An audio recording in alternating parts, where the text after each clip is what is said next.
The topic today is technology, backwards design, and team-based learning. My name is Stephen Hessler. I'm with the Jesuit Virtual Learning Academy, and I'm involved in teaching advanced placement microeconomics, advanced placement macroeconomics, and advanced place statistics in the online context. The objective of this presentation is to illustrate three ways that technology can help merge two methodological approaches in classroom instruction. The first being the Wiggins and McTeague backwards design approach, and the second is the team-based learning approach by Michael Sweet and Larry Mickelson in their book, Team-Based Learning in the Social Sciences and Humanities. Three key definitions then are, what does backwards design refer to? Well, it refers to the idea that in the instructional process, planning begins with the desired ends. So in other words, the targets, the objectives, what you want students to have when all the instruction is finished. What you want them to leave with. Team-based learning refers to many things, but it's sort of an exciting intersection between active learning and cognitive apprenticeship.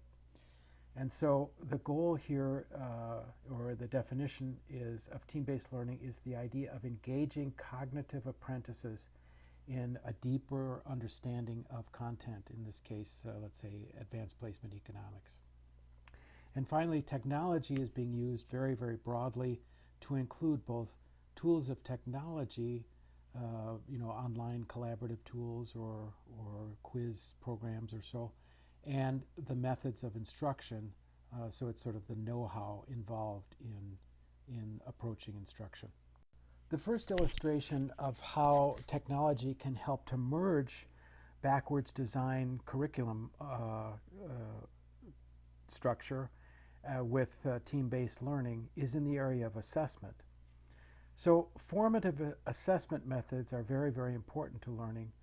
And in my courses, I set up each module or unit or week with a series of steps that are routine. They become routine by the end of the term. And steps 1, 3, and 7 in an economics course, for example, involve assessment. The first one is an individual pretest in which students, as the name implies, take a pretest. And the scores on those are usually very, very low because it's the first step. They haven't even read the chapter or listened or interacted with any of the content. And it's intended to be, that's by design, so it's not a bad thing. And they're weighted less, so it doesn't destroy grade averages. Step 3 is for students in their permanent teams. Now, permanent means that a team is organized of between 5 and 7 students, and that learning team remains intact for the entire semester or entire academic year, depending on whether it's a year or a semester course. And so in step 3, the teams take the exact same pretest collaboratively, and collaboration can occur in Google Hangouts, Skype, I've had student teams even put together a closed group on Facebook. And the purpose of that is to get the idea of working together. Maybe one student says, well, I did very, very well on the pretest. Let me show you where you went wrong, and so on. So there's some interaction and social learning that goes on with among the learners. The final assessment is a formal assessment in step 7, in which students take individually the unit test, which is different, of course, than steps 1 and 3. So let's take a quick look at some of those backwards design ideas, or the targets. Let me just make this a little bit bigger here. These are the outcomes that I would like all of my students to have at the end of the instructional process with regard to comparative statics, or supply and demand. Take a look at number 6 in particular. I want students to be able to predict what will happen to equilibrium price and equilibrium quantity if supply increases and demand decreases. So if we go over to the course area, this is again set up in the Moodle Learning Management System. And so Unit 2, Market Pricing and Allocation, General, Part 1. So there you can see the goals to be able to define those terms. There are the comparative statics outcomes, so the students know right away what they are expected to know by the end of the week. And the technology for measuring that is step 1 here is that students could click on this pretest and take it. We can just go and see an example of some of the questions in that pretest. And again, this is with the Moodle quiz construction program. So there's an example of a multiple choice. You have the option of short answer, closed questions, and so on. Another tool of technology that can help with backwards design and team-based learning is this Google Drive. This is a forum, and it's possible to, there's our question, what happens to equilibrium price and quantity? Supply increases, demand decreases. There are the choices. This is a multiple choice. There are the different examples of choose from a list. You could turn it into a choose from a list. And what's nice about Google Form is here's how students would see this particular question, and they can make their selection and then submit. And what's nice from the instructor point of view is that a very nice spreadsheet of all student responses is accumulated, and you can see where the trouble spots might be, where the strengths are as well. So a second way of using tools of technology to merge backwards design with the team-based learning is in the glossary activity. Vocabulary management, as I think any teacher would know, is sort of the name of the game and a key to success, especially in an AP course. So that vocabulary management becomes very, very important. So this glossary activity is a nice way, again, for merging backwards design. I want them to make sure they know what comparative statics is all about, and also to work together in building that understanding. So here's an opportunity for collaborative contributions that will link student understandings, because they build it in their teams. They build it, meaning the glossary. It could be done in a Google form or on paper and pencil as well. But the idea is that they are building a comprehensive review sheet as they go right from the first lesson. They're building their own review sheet for final exam purposes and for eventually the advanced placement national exam when it comes. So here's a quick example. Let me make this a little bigger so it's easier to see. A quick example of a unit on Keynesian economics from macroeconomics. So this is the glossary activity, and a team recorder will cut and paste the definition from the text. That's fine. It takes them 2 minutes. And then each team, I named the teams for them,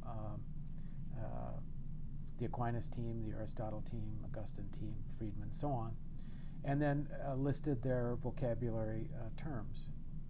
So we'll just scroll down here and see what one team did in terms of defining budgetary balance.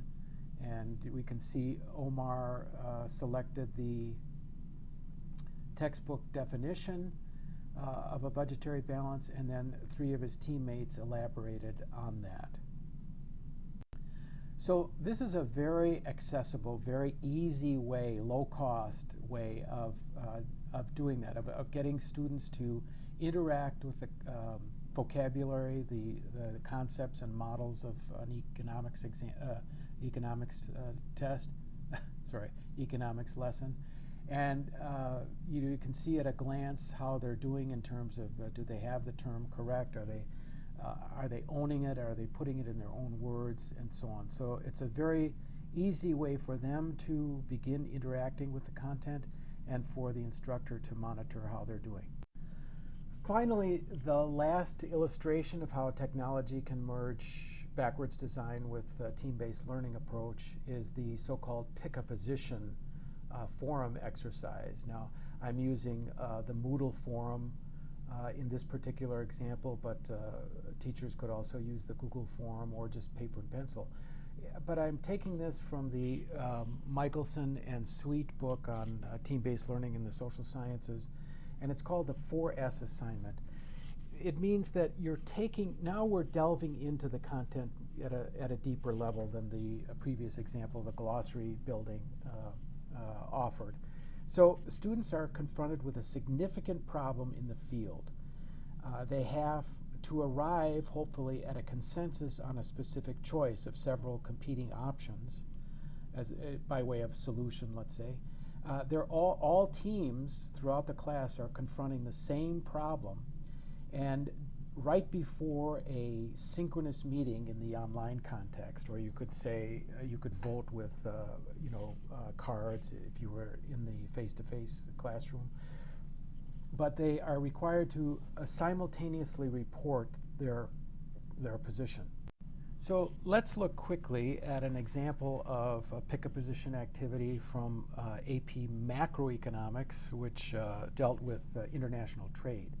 So here's a New York Times article that I asked students to read on China export restrictions on metals violates global trade law. This is an article on rare earth minerals that China dominates today in the international market. So students have read that article. They've discussed in the forum, in the Moodle course page, they've looked at the options, and so you can see these options right here. This is Module 6, pick a position on trade policy towards China's rare earth monopoly.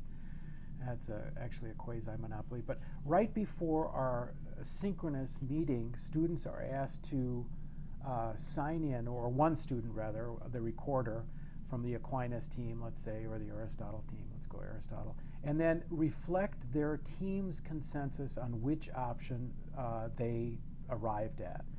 And then also to estimate the strength of the team's consensus or findings on that. So right before the meeting, about 5 minutes, all teams record their team consensus, hopefully, and Google Form presents a very nice summary of responses, so I can see at a glance that all teams have responded. Their recorders have registered their position.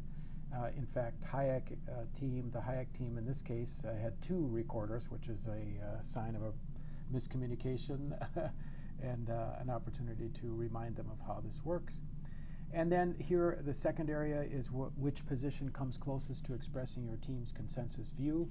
And I can see right away, no teams picked option 4 or 5. Most of them picked option 2. And while there isn't really, in economics, there are, let's say, not right and wrong answers, there is a more desirable answer in terms of what objectives we're after.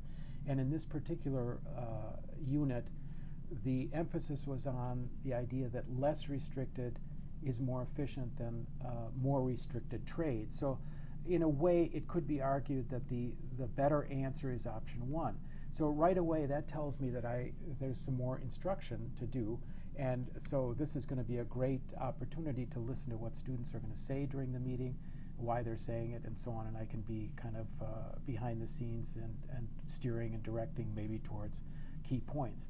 And then finally, you see the measure of the team's confidence in their selection. We also have a devil's advocate role in each team.